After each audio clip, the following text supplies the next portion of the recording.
It's being called a historic agreement. Israel and Hamas have reached a ceasefire deal to end 15 months of war.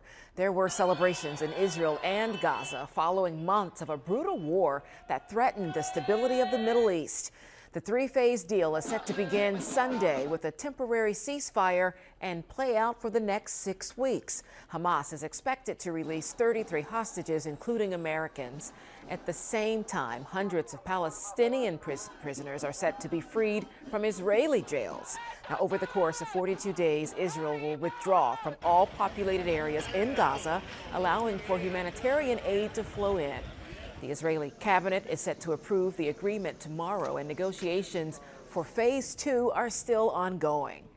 News of the ceasefire is bringing some hope following months of grief.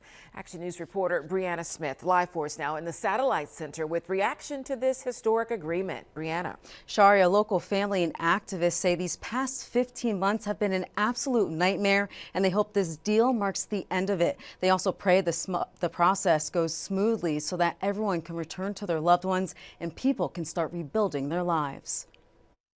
Finally.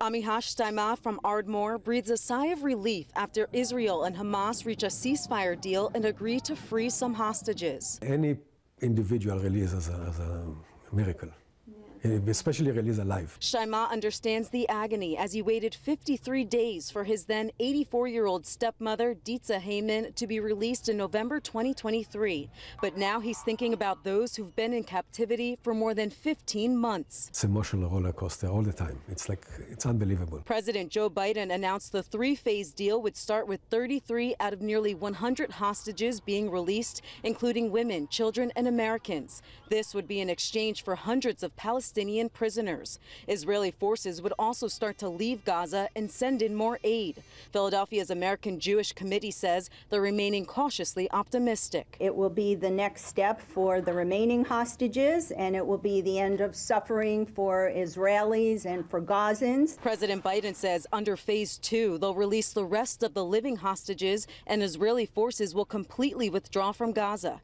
In the final phase, both sides will exchange the remaining bodies, and a major reconstruction plan for Gaza will begin.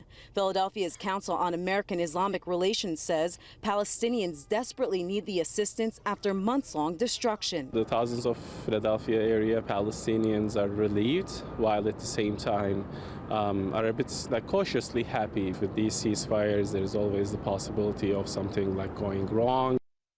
And U.S. officials will join international leaders in Egypt on Thursday to further discuss the implementation of the ceasefire, and then the second and third phase will be finalized after the first one. Live in the Satellite Center, Brianna Smith, Channel 6 Action News. Shari? Yeah, significant news today. Okay, Brianna, thank you.